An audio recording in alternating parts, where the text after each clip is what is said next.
Good morning students. Today I will teach you what are the safeguards of liberty of lesson 2 of class 11th. Okay? देखो बेटा, स्वतंत्रता के संरक्षक, जैसे कि मैंने लेसन की स्टार्टिंग में ही आपको समझाया है कि स्वतंत्रता के क्या इंपॉर्टेंस होती है। स्वतंत्रता मानव जीवन के लिए जो है, जिस प्रकार ऑक्सीजन मानव जीवन के लिए आवश्यक है, उसी प्रकार से स्वतंत्रता का भी हमारे जीवन में वही विशेष महत्व है। ठीक है, देखो बेटा, इसके लिए जो है स्वतंत्रता प्राप्ति के लिए बहुत सारे कंट्रीज में बड़े बड़े क्रांतियाँ किए हैं, बड़े बड़े जो है आंदोलन किए हैं, उसके बाद स्वतंत्रता प्राप्त हुई है। बेसिकली स्वतंत्रता का अर्थ होता क्या है? स्वतंत्रता मीन्स होता क्या है? स्वतंत्रता का अर्थ होता है हम उन सभी कार्यों को करने की छूट जिनके द्वारा करने से एक व्यक्ति के जीवन का विकास संभव होता है। ठीक है, लेकिन साथ ही उन सभी व्यक्तियों के द्वारा कोई भी ऐसा कार्य नहीं किया जाना चाहिए जो दूसरे व्यक्तियों के लिए विकास में बाधा बन जाए। ठीक है, तो आप जो है पढ़ चुके हैं सकारात्मक और नकारात्मक पहलू, पॉजिटिव और नेगेटिव एस्पेक्ट्स, इसके दोनों पढ़ चुके हैं। आज जो है मैं आपको विशेष रूप से स्वतंत्रता के संरक्षक पढ़ाऊंगी। सबसे पहला पॉइंट हमारा क्या है बेटे? सबसे पहला पॉइंट है मौलिक अधिकारों की घोषणा। तो मौलिक अधिकारों की घोषणा ये क्या है? ये बेसिकली वो सब प्रावधान है जिनके द्वारा एक देश जो है स्वतंत्रता की रक्षा के लिए, स्वतंत्रता की सुरक्षा के लिए प्रयास करता है। मौलिक अधिकारों की घोषणा, इसको जो है डिक्लेरेशन ऑफ फंडामेंटल राइट्स, भारतीय संविधान में भी जो है आप सबने सुना होगा, भारतीय संविधान में भी क्या प्रदान किए गए हैं? मौलिक अधिकार प्रदान किए गए हैं। लेकिन सबसे पहले मौलिक अधिकार किसे मिले थे? सबसे पहले मौलिक अधिकार मिले थे अमेरिका को। अमेरिका ने जो है अपने नागरिकों को सबसे पहले मौलिक अधिकार दिए थे। ठीक है, अमेरिका जो है ऐसा कंट्री है जिसने फर्स्ट टाइम, उसके बाद जो है चीन है, भारत है, रशिया है, बहुत सारे ऐसे कंट्रीज हैं जिन्हें बाद में जो है अपने नागरिकों को मौलिक अधिकार प्रदान किए। अगर हम भारत की बात करें बेटा, तो भारत में क्या सिस्टम किया गया मौलिक अधिकारों के लिए? भारत में सिस्टम किया गया कि भारत में जो है भाग 3 के अंतर्गत हमारे संविधान जो है उसमें 395 अनुच्छेद हैं, 395 जो हैं आर्टिकल्स हैं, और उसके अंदर जो है 22 पार्ट्स हैं, 22 भाग हैं। तो भाग 3 के अंतर्गत आर्टिकल 14 से 30 तक जो है मौलिक अधिकार प्रदान किए गए हैं। और उसके बाद आर्टिकल 32 में जो है स्पेशली क्या कहा गया है? संवैधानिक उपचारों का अधिकार प्रदान किया गया है। संवैधानिक उपचारों का अधिकार प्रदान करने का उद्देश्य क्या है? संवैधानिक उपचारों का अधिकार प्रदान करने का उद्देश्य ये है कि अगर किसी भी सिचुएशन में नागरिकों के मौलिक अधिकारों का हनन होता है तो आर्टिकल 32 के अंतर्गत वो न्यायालय में जाकर के उसके लिए अपील कर सकते हैं। ठीक है, ये इस तरीके से फर्स्ट पॉइंट हो गया कि मौलिक अधिकारों की घोषणा की गई है सभी देशों के संविधान में, और जिसके द्वारा जो है स्वतंत्रता की रक्षा संभव हो पाती है। दूसरा पॉइंट है हमारा प्रजातंत्र, यानी कि डेमोक्रेसी। प्रजातंत्र, देखिए बेटा, शासन प्रणालियाँ, बहुत प्रकार की शासन प्रणालियाँ होती हैं, जैसे राजतंत्र होता है, कुलीन तंत्र होता है, तानाशाही होती है, और फिर लास्ट में हम प्रजातंत्र के बारे में बात करेंगे। सबसे पहले मैं आपको बताती हूँ राजतंत्र। राजतंत्र यानी कि राजा का शासन। जहाँ पर क्या संभव है? जहाँ पर संभव है कि राजा निरंकुश हो सकता है। अगर राजा निरंकुश होता है, अगर राजा अपनी मनमानी करता है, स्वेच्छाचारिता जो है वो करता है, तो ऐसी स्थिति में क्या हो सकता है कि जितनी भी जो लिबर्टीज़ हैं वो सब क्या हो सकती हैं? वो सब खत्म हो सकती हैं, वो सब समाप्त हो सकती हैं। तो इसलिए जो है राजतंत्र एक शासन प्रणाली जो है वो क्या है? वो एक अच्छी शासन प्रणाली नहीं है स्वतंत्रता के लिए। दूसरा है कुलीन तंत्र, जहाँ पर कुछ लोगों का शासन होता है। ठीक है, कुछ लोगों का शासन होता है और कुछ लोग क्या करते हैं, उन्हीं के पास जो है सारी शक्ति और सत्ता होती है। ऐसे में हो सकता है वो कभी भी निरंकुश बन जाएं, कभी भी अपनी शक्ति का दुरुपयोग करें और आम जनता की स्वतंत्रता को छीन सकते हैं। तीसरा है हमारा तानाशाही, या फिर आजकल हम सुनते हैं जो मिलिट्री रूल, जिसको कहते हैं सेना का शासन। ठीक है, वहाँ पर भी क्या होता है? वहाँ पर भी जो है नागरिकों की स्वतंत्रता की, नागरिकों के अधिकारों को कोई विशेष महत्व नहीं दिया जाता है। उनको जो है जब मर्जी उनको जो है अधिकार दिए जाते हैं, स्वतंत्रताएं दी जाती हैं, और थोड़ा सा भी जो है माहौल ख़राब होते हैं उनसे तुरंत वो स्वतंत्रताएं वापस छीन ली जाती हैं। तो राजतंत्र कहिए, कुलीन तंत्र कहिए या तानाशाही कहिए, ये तीनों ही शासन व्यवस्थाएं कैसी हैं जिसमें स्वतंत्रता की रक्षा संभव नहीं है। तो इसलिए चौथी जो हमारी शासन प्रणाली है वो है प्रजातंत्र। ठीक है, प्रजातंत्र यानी कि प्रजा मतलब जनता और तंत्र मतलब शासन, यानी कि प्रजा का शासन, जनता का शासन, जनता का शासन जनता के द्वारा और जनता के लिए। प्रजातंत्र इस सिद्धांत पर कार्य करता है जिसमें जो है जब जनता का ही शासन है, जनता के ही प्रतिनिधि हैं, तो जो भी प्रतिनिधि प्रजातंत्र में चुनकर आते हैं वो सभी क्या रखते हैं बेटा, वो जनता की स्वतंत्रता का ध्यान रखते हैं, उसका संरक्षण करते हैं, उसको बचाने की पूरी कोशिश करते हैं। वो कोई भी ऐसा रूल, कोई भी ऐसा नियम पारित नहीं करते हैं जिसके कारण जो है नागरिकों की स्वतंत्रता खतरे में पड़ जाएगी। ठीक है, अब देखो थर्ड है न्यायपालिका का कार्यपालिका व विधान पालिका से पृथक होना, separation of judiciary from executive and legislature. ठीक है, तो सेपरेशन कैसे है, ये सिद्धांत है, ये बहुत ही इंपॉर्टेंट सिद्धांत है। ये मॉन्टेस्क्यू ने दिया था बेटा। मॉन्टेस्क्यू ने जो है 18th सेंचुरी में ही मॉन्टेस्क्यू ने सिद्धांत दिया था। ये एक फ्रांस के बहुत ही बड़े थिंकर थे, फिलोसफर थे, दार्शनिक थे, जिन्होंने इस सिद्धांत को दिया था। उन्होंने उस समय क्या कहा था, इन्होंने जो है उस समय एक बुक लिखी थी द स्पिरिट ऑफ लॉज। ठीक है, उसमें इन्होंने स्पष्ट रूप से कहा था कि न्यायपालिका, विधान पालिका और कार्यपालिका, जब ये तीनों ही सरकार के अंग हैं तो ऐसी स्थिति में क्या होना चाहिए, इन तीनों को ही एक दूसरे के कार्यक्षेत्र में हस्तक्षेप नहीं करना चाहिए। इन तीनों को ही जो है अपनी अपनी शक्तियों को पृथक्करण के हिसाब से इनको यूज करना चाहिए। ऐसा क्यों कहा गया बेटा, ऐसा इसलिए कहा गया, देखो तीन ये सरकार के अंग हैं। ठीक है, कार्यपालिका, विधान पालिका और न्यायपालिका। तो पहले जो है विधान पालिका को देखिए। विधान पालिका यानी कि लेजिस्लेचर, जिसका काम क्या होता है, जिसका काम होता है कानूनों को बनाना, टू मेकिंग दी लॉज। उसके बाद कार्यपालिका यानी कि एग्जीक्यूटिव, वो क्या करती है, कानूनों को लागू करती है और प्लस में जो है वो शासन करती है। उसके बाद हमारी जुडिशरी क्या करती है, वो क्या करती है, जुडिशरी जो है अगर मान लीजिए जो भी कानून होते हैं उनकी पूरी तरह से व्याख्या करती है। उसके बाद अगर कोई कानूनों का पालन नहीं करता है तो उनके खिलाफ वहाँ पर मुकदमा चलाया जाता है और उनको वो दंड देती है। ठीक है, तो ये तीनों का काम अपना अपना कार्यक्षेत्र अलग अलग हो गया है। अगर ये एक दूसरे के कार्यक्षेत्र में हस्तक्षेप करेंगे तो कहीं ना कहीं क्या हो जाएगा, इन सबका जो है जो काम करने का तरीका है वो डिस्टर्ब हो जाएगा, जो इनका कार्यक्षेत्र है वो डिस्टर्ब हो जाएगा। तो मॉन्टेस्क्यू ने साफ तौर पे कहा है कि तीनों अंगों को क्या होना चाहिए, स्वतंत्र तथा पृथक होना चाहिए। अगर ये तीनों एक दूसरे के क्षेत्र में प्रवेश करते हैं तो ये क्या हो सकते हैं बेटे, अगर मान लीजिए जो है न्यायपालिका को आप ये समझ के चलो कि न्यायपालिका को जो है विधान पालिका के क्षेत्र में इंटरफेयर करने का जो है अधिकार दे दिया गया है। तो ऐसी स्थिति में क्या हो सकता है कि ये जो है कानून बनाने में क्या हो सकता है, ये निरंकुश हो सकता है। अगर कार्यपालिका में इसको घुसने का अधिकार दे दिया तो ये वहाँ पर भी कार्यपालिका के कार्यक्षेत्र में भी क्या कर सकता है, अपनी निरंकुशता दिखा सकता है। ठीक है, यानी कि अपनी शक्तियों का दुरुपयोग कर सकता है। तो ये सीधे तौर पे कहा गया है कि अगर स्वतंत्रता की रक्षा करना चाहते हैं तो कार्यपालिका, न्यायपालिका और विधान पालिका तीनों को क्या होना चाहिए, एक दूसरे से पृथक होना चाहिए। और ये बहुत ही इंपॉर्टेंट है कि शक्ति के, ये देखिए मैंने नीचे लिखा है शक्ति का पृथक्करण का सिद्धांत। ये पेपर में आता है ये क्वेश्चन के शक्ति का पृथक्करण का सिद्धांत किसने दिया है, मॉन्टेस्क्यू ने दिया है। ठीक है, मॉन्टेस्क्यू ने कौन सी प्रसिद्ध पुस्तक के में दिया था ये सिद्धांत, द स्पिरिट ऑफ लॉज में दिया था। ठीक है, इस तरीके से ये थर्ड पॉइंट हमारा कंप्लीट होता है। ये हमारा फोर्थ पार्ट क्या है, इसमें स्वतंत्रता के संरक्षक का फोर्थ पार्ट है शक्ति का विकेंद्रीकरण यानी कि डिसेंट्रलाइजेशन ऑफ पावर्स। देखो बेटे क्या होता है कि हमारी जो गवर्नमेंट है, गवर्नमेंट ही क्या है, गवर्नमेंट ही रूल्स बनाती है, गवर्नमेंट ही जो है नागरिकों की स्वतंत्रता की रक्षा का सबसे बड़ा आधार है।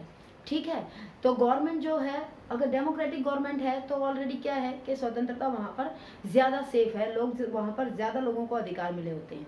ठीक है, यहाँ पर हम बात कर रहे हैं कि जो हमारा लेवल ऑफ गवर्नमेंट्स है यानी कि हमारे पास कितना, वो तो जो शक्तियों का जो थर्ड पॉइंट था वहाँ पर हमने क्या बात किया था कि सरकार के 3 अंग होते हैं। हम यहाँ पर बात क्या कर रहे हैं, सरकार के जो है लेवल 3 होते हैं। कौन कौन से लेवल होते हैं, फर्स्ट लेवल है जैसे हमारा केंद्र सरकार, सेंट्रल गवर्नमेंट, दूसरा राज्य सरकार और तीसरा जो है हमारा स्थानीय सरकार। और स्थानीय सरकार यानी कि लोकल बॉडीज जो होती हैं, लोकल गवर्नमेंट जो हमारी है वो 2 पार्ट्स में डिवाइड है, नगरीय और ग्रामीण। ठीक है, तो इसके बाद जो है ये अलग अलग लेवल है। तो इसका अलग अलग लेवल होने का मतलब क्या होता है कि यहाँ पर भी क्या है, स्वतंत्रता की रक्षा के लिए क्या किया गया है, स्वतंत्रता की रक्षा के लिए जो है केंद्र और राज्यों को आपस में क्या कहा गया है, केंद्र और राज्यों को ये कहा गया है कि वो भी अपनी शक्तियों का अपने आप से प्रयोग करें और एक दूसरे के कार्यक्षेत्र में जो है हस्तक्षेप, अनावश्यक रूप से हस्तक्षेप न करें। ठीक है, इनके जो है कार्यक्षेत्र अर्थात इनकी शक्ति का निर्धारण करने के लिए, इनका कार्यक्षेत्र निर्धारण करने के लिए जो है इनकी शक्तियों का बंटवारा किया गया है। किसके अंतर्गत, हमारी जो है अनुसूची है 7th अनुसूची, जो हमारा 7th शेड्यूल है उसमें किया गया है बेटे। हमारे इसमें जो है टोटल कितनी अनुसूचियां हैं, टोटल अनुसूचियां हैं हमारी 7। जैसे मैंने आपको पहले बताया था कि हमारे आर्टिकल्स कितने हैं, टोटल हमारे आर्टिकल्स हैं 395, ठीक है। हमारे पार्ट्स कितने हैं, 22 पार्ट्स हैं। तो हमारे शेड्यूल्स कितने हैं, और अब हमारे शेड्यूल्स जो हैं वो हैं टोटल हमारे शेड्यूल्स हैं 12, ठीक है। तो ये 7th शेड्यूल है हमारा, जिसके अंदर जो है जो हमारे केंद्र सरकार, राज्य सरकार और स्थानीय सरकारें हैं उनकी शक्तियों का बंटवारा किया गया है, एक तरीके से उनके कार्य क्षेत्र का बंटवारा किया गया है, ठीक है। तो आर्टिकल्स मैं एक बार इधर लिख देती हूँ आपके लिए। आर्टिकल्स हमारे कितने हैं, टोटल 395, हमारे पार्ट्स कितने हैं, टोटल 22, और हमारी अनुसूचियाँ कितनी है, टोटल 12, ठीक है। इस तरीके से है। तो अनुसूचियाँ कितनी है, 3 है, संघ सूची, राज्य सूची और समवर्ती सूची। जो संघ सूची है उस पर कानून बनाने का अधिकार किसको होता है, केंद्र को। राज्य सूची के विषयों पर कानून बनाने का अधिकार किसे होता है, राज्य सरकार को। समवर्ती सूची में के विषयों पर कानून बनाने का अधिकार किसका होता है, केंद्र और राज्य दोनों का ही होता है, ठीक है। लेकिन जहाँ पर केंद्र और राज्य के बीच में किसी भी प्रकार से टकराव हो जाता है तो वहाँ पर जो है किसकी बात को मान्य रखा जाता है, किसकी बात को प्रेफरेंस दिया जाता है, सेंट्रल गवर्नमेंट को ज़्यादा प्रेफरेंस दिया जाता है, यानी कि सेंट्रल गवर्नमेंट ने जो निर्णय लिया है उसको माना जाता है, ठीक है। उसके बाद बेटा एक चौथा पार्ट भी है जिसको कहते हैं अवशिष्ट, अवशेष या बचे हुए विषय, ठीक है। ये एक ही बात होती है, चाहे हम इसको अवशिष्ट कह लें, चाहे अवशेष कह लें, चाहे बचे हुए विषय कह लें, एक ही बात होती है इसकी। ये इसके अंतर्गत क्या होता है कि ऐसे जो भी विषय जो इन तीनों में नहीं आ पाए हैं तो वो अवशिष्ट या अवशेष या बचे हुए विषय के अंतर्गत आते हैं, और उन विषयों पर भी निर्णय लेने का अधिकार किसका होता है, केंद्र सरकार का होता है, ठीक है, सेंट्रल गवर्नमेंट का होता है। तो इस तरीके से जो है शक्ति का विकेंद्रीकरण किया गया है। अलग अलग जो है केंद्र सरकार, राज्य सरकारें और फिर स्थानीय सरकारें सब अपने अपने कार्य क्षेत्र में कार्य करती हैं, और जो है इन सब के ऊपर जो है फाइनल डिसीजन किसका होता है। अगर सिचुएशन कुछ भी खराब होती है, कोई भी ऐसी प्रॉब्लम होती है तो फाइनल डिसीजन किसका होता है, वो केंद्र सरकार का होता है, ठीक है। तो ये इस तरीके से जो है ये स्वतंत्रता का एक संरक्षक है, शक्तियों का विकेंद्रीकरण। उसके बाद नेक्स्ट पार्ट देखो बेटा, फिफ्थ क्या कहता है, कानून का शासन, रूल ऑफ लॉ। ये बहुत ही इंपॉर्टेंट है, रूल ऑफ लॉ ये वेरी वेरी इंपॉर्टेंट है। ये सबसे बड़ा जो है स्वतंत्रता का संरक्षक माना जाता है कि जिस भी कंट्री के अंदर जो है कानून का शासन है, यानी कि इस कानून के शासन का होने का अर्थ क्या होता है बेटा, इसका अर्थ होता है कि कानून का शासन यानी कि कानून के समक्ष समानता, के देश में जो है किसी के साथ भी किसी भी प्रकार का कोई भेदभाव नहीं किया जाता है, चाहे वो व्यक्ति अमीर है, गरीब है, ठीक है, चाहे वो जो है किसी भी डेजिग्नेशन पर है, चाहे वो किसी भी पद पर है, उसके साथ अगर उसने जो जिस भी प्रकार का उसने जो है अपराध किया है तो उसको उसी के अनुसार जो है उसको दंड दिया जाएगा, समान अपराध के लिए समान दंड, इस तरीके का प्रावधान रखा गया है। तो इसका मतलब क्या है कि कानून की नज़रों में सब समान है। दूसरा क्या बात है इसमें, एक और खास बात है बेटा कि चाहे कोई भी व्यक्ति है, ठीक है, अगर किसी से भी कोई अपराध हो जाता है तो उसको 24 आवर्स के अंदर क्या होना चाहिए, न्यायालय में न्यायाधीश के सम्मुख पेश किया जाना चाहिए, और उसके बाद जो है ये साबित होना चाहिए कि हाँ उसका क्या काम है, क्या उसका कसूर है। उसके बाद उस पर मुकदमा चलाया जाता है, और उसके बाद जब उसको जो है ये माना जाता है कि हाँ इसका जो है कोई भी फॉल्ट है, इसकी गलती है, ये अपराधी है, ठीक है, तब उस व्यक्ति को तब अपराधी कहा जाता है जब उसके ऊपर कसूर साबित हो जाता है, जब उसका अपराध साबित हो जाता है। तो इसका अर्थ यह है कि जब तक किसी व्यक्ति के ऊपर मुकदमा चला करके फाइनल डिसीजन नहीं आ जाता है तो हम उसको अपराधी भी नहीं कह सकते हैं। जितने भी हमारे डेमोक्रेटिक कंट्रीज हैं उन सब के अंदर कानून का शासन है, ठीक है। इंग्लैंड में भी कानून का शासन है, और हमने इंग्लैंड से ही हमने जो है इंग्लैंड से ही हमारे संविधान में उसको लिया है, ठीक है। उसके बाद देखो बेटा 6 पॉइंट है आर्थिक सुरक्षा। आर्थिक सुरक्षा यानी कि इकोनॉमिक सिक्योरिटी, ये बहुत इंपॉर्टेंट होता है कि किसी भी व्यक्ति को क्या होना चाहिए, इकोनॉमिक सिक्योरिटी उसको फील होनी चाहिए, उसको ये लगना चाहिए कि मेरे पास जो है इतना धन है, इतना पर्याप्त मात्रा में धन है कि मुझे किसी भी बात के लिए नाजायज़ से कोई भी गलत काम करने की आवश्यकता नहीं है। अगर देखो कोई भी जो व्यक्ति है वो आर्थिक रूप से सुरक्षित होगा, ठीक है, तो वो अपनी स्वतंत्रता की रक्षा कर सकता है, वो किसी भी हालत में अपनी स्वतंत्रता को ख़त्म नहीं होने देगा। किसी भी हालत का मतलब क्या है बेटा, यहाँ पर मतलब है कि ज़्यादातर क्या होता है कि समाज में कई बार ऐसा देखा जाता है कि अगर आर्थिक विषमता किसी समाज के अंदर पाई जाती है तो वहाँ पर स्वतंत्रता सुरक्षित नहीं रह पाती है।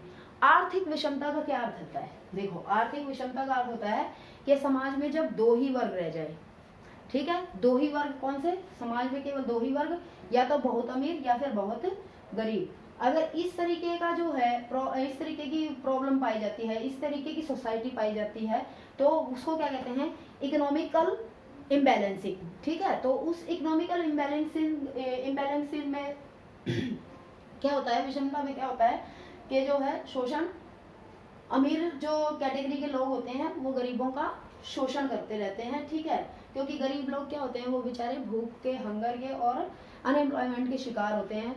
वो हंगर और अनएम्प्लॉयमेंट के शिकार होने के कारण लगातार जो है अमीर वर्ग का शोषण का जो है वो हथियार बने रहते हैं। इस तरीके से देखो, अगर आर्थिक सुरक्षा समाज में नहीं है तो अगर किसी भी कंट्री ने कितने भी लोगों को जो है स्वतंत्रताएं दे रखी हो, कितने भी उनको जो है अधिकार दे रखे हो, लेकिन अगर जो है लोगों के लिए इस तरीके का एक एनवायरनमेंट पैदा नहीं किया है कि वो लोग जो है कमा के खा सकें, वो किसी प्रकार से भी अपनी आजीविका चला सकें, तो ऐसी स्थिति में ये पॉसिबल ही नहीं है कि स्वतंत्रता सुरक्षित रह पाएगी। तो इस तरीके से जो है इकोनॉमिक सिक्योरिटी यानी कि आर्थिक सुरक्षा भी एक महत्वपूर्ण जो है संरक्षक है, एक महत्वपूर्ण कारक है। ठीक है, इसमें देखो क्या कहते हैं, इसका एक बहुत ही जो है हमारे एक फिलोसफर हुए हैं लास्की, वो क्या कहते हैं इसके विषय में, उन्होंने बिल्कुल क्लियर कट कहा है। क्या कहा है देखो, जहां कुछ लोग धनी और निर्धन, समझ गए, धनी मतलब रिच, निर्धन मतलब पुअर, कुछ लोग एजुकेटेड यानी शिक्षित तथा कुछ अशिक्षित होते हैं, वहां हम सदैव स्वामी तथा दास का संबंध पाते हैं। यानी कि ये समझो आप, अगर समाज में जो है रिच और पुअर, एजुकेटेड और अनएजुकेटेड, अगर इस तरीके के लोग होंगे तो फाइनली वो समाज में लास्ट में हम क्या देखेंगे कि वहां पर क्या है, we find always there is a relation of master and slave. समझ गए, वहां पर हम क्या देखते हैं कि वहां पर केवल स्वामी और दास का ही संबंध हमें लास्ट में मिलेगा, जो कि एक समाज के लिए अच्छा सूचक नहीं है, एक समाज के लिए जो है पॉजिटिव चीज नहीं है। हाँ जी, स्वतंत्रता के संरक्षक का 7th पॉइंट क्या है? 7th पॉइंट है राजनीतिक शिक्षा तथा सतत जागरूकता। राजनीतिक शिक्षा तथा सतत जागरूकता। देखो बेटा, राजनीतिक शिक्षा का अर्थ क्या होता है यहाँ पर, तो सबसे पहले हमें ये पता होना चाहिए।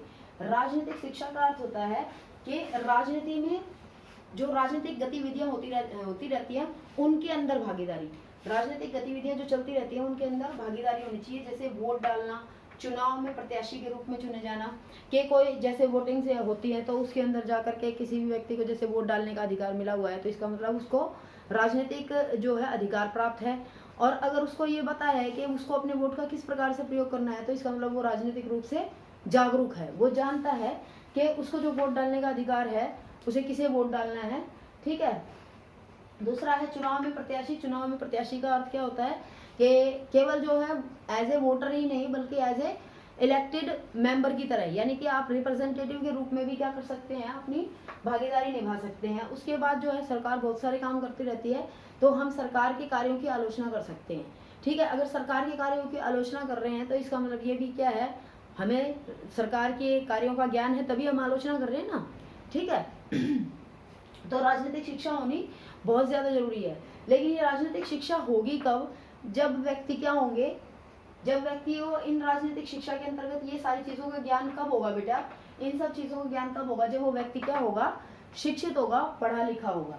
ठीक है, अगर व्यक्ति शिक्षित है, ठीक है, तब ऐसी स्थिति में अगर कोई भी गवर्नमेंट है, कोई भी सरकार है, उसकी स्वतंत्रता पर किसी भी प्रकार का आक्रमण करते हैं, आघात करते हैं, कोई ऐसा कानून पारित करते हैं जो उनकी स्वतंत्रता को हानि पहुंचा सकती है, उनकी स्वतंत्रता को कम कर सकता है, तो अगर वो पढ़े लिखे हैं, शिक्षित हैं, तो ऐसी स्थिति में वो क्या कर सकते हैं, अपनी आवाज़ उठा सकते हैं और उनकी उस गलत बात का विरोध कर सकते हैं। ठीक है, तो ये तो हो गया हमारा कि राजनीतिक शिक्षा का अंतर्गत। दूसरा है सतत जागरूकता। सतत जागरूकता मतलब क्या होता है, सतत जागरूकता का अर्थ होता है इटर्नल विजिलेंस, के जो है इंसान कैसे होने चाहिए बेटे, कि लोग ऐसे होने चाहिए जिनके अंदर लगातार ये भावना बनी रहे, वो लगातार जो है कंटिन्यूअसली इन सब चीज़ों का ध्यान रखे कि कहीं कुछ ऐसा तो नहीं घटित हो रहा है जिनसे उनकी स्वतंत्रता खो जाने का भय है, उनकी स्वतंत्रता जो है कम होने का भय है। समझ रहे हैं आप? तो नागरिकों को क्या होना चाहिए? जागरूक होना चाहिए, उनको जीवंत होना चाहिए, उनको एक्टिव होना चाहिए। देखो ये कहा गया है कि सतत जागरूकता क्या होती है? सतत जागरूकता जो है स्वतंत्रता के का सबसे बड़ा संरक्षक होती है। कि अगर व्यक्ति जो है उसके अंदर हमेशा विजिलेंस की जो है पावर रहती है, वो हमेशा चीज़ों को ऑब्जर्व करता रहता है, देखता रहता है, तो उसकी जो है स्वतंत्रता गुम होने का सबसे कम खतरा होता है। इसमें जो है हमारे दार्शनिक है एक जेफरसन क्या कहते हैं? जेफरसन ने ये कहा है कि no country can preserve its liberties if it is rules are not want from time to time that the people preserve the spirit of the resistance. इसका क्या मतलब है? इसका मीनिंग है कि कोई भी देश अपनी स्वतंत्रता की रक्षा तब तक नहीं कर सकता है जब तक कि समय समय पर वहां की जनता अपनी विरोधी भावना का प्रदर्शन करके अपने शासकों को सजग न करती हो। समझ गए? तो इस तरीके से जो है ये सब चीजें क्या होती हैं? ये सब चीजें बहुत ही ज्यादा क्या है कि जरूरी है कि लगातार क्या रहनी चाहिए व्यक्ति के अंदर?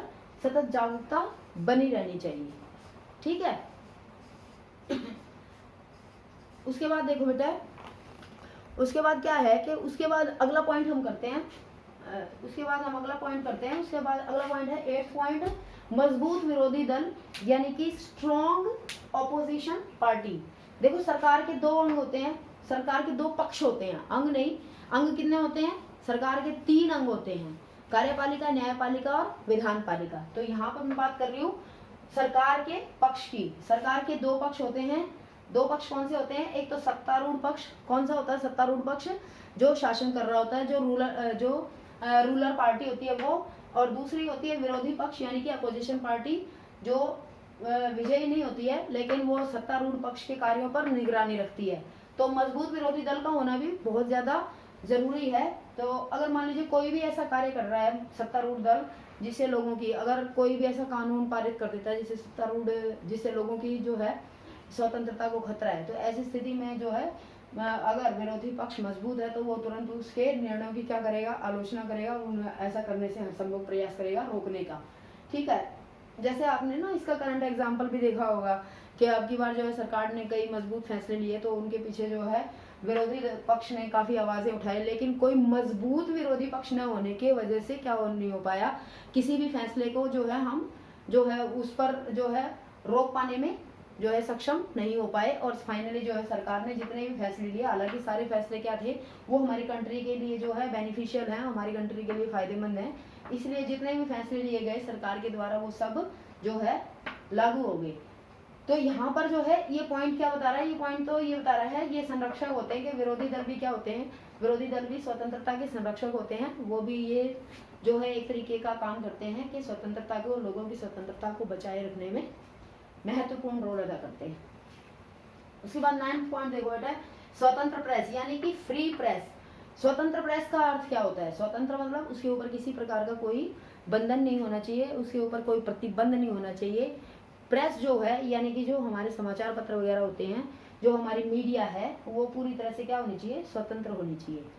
खबरें जो हैं उन खबरों को किसी भी प्रकार से जो भी सरकार के द्वारा जो भी फैसले सुनाए जाते हैं, जो निर्णय लिए जाते हैं, उनकी सही तस्वीर जनता के सामने पेश करनी चाहिए। ठीक है। जनता के अधिकार, जनता या किसी संघ के विरुद्ध अगर कोई भी ऐसा फैसला लेता है गवर्नमेंट जो उनके खिलाफ हो, तो उसके खिलाफ क्या कर सकती है प्रेस क्या कर सकती है? लोगों का ध्यान आकर्षित कर सकती है, लोगों को उसके बारे में अवेयर कर सकती है कि सरकार जो है किसी पर्टिकुलर जो है वर्ग के लिए गलत निर्णय ले रही है, इस तरीके की बात।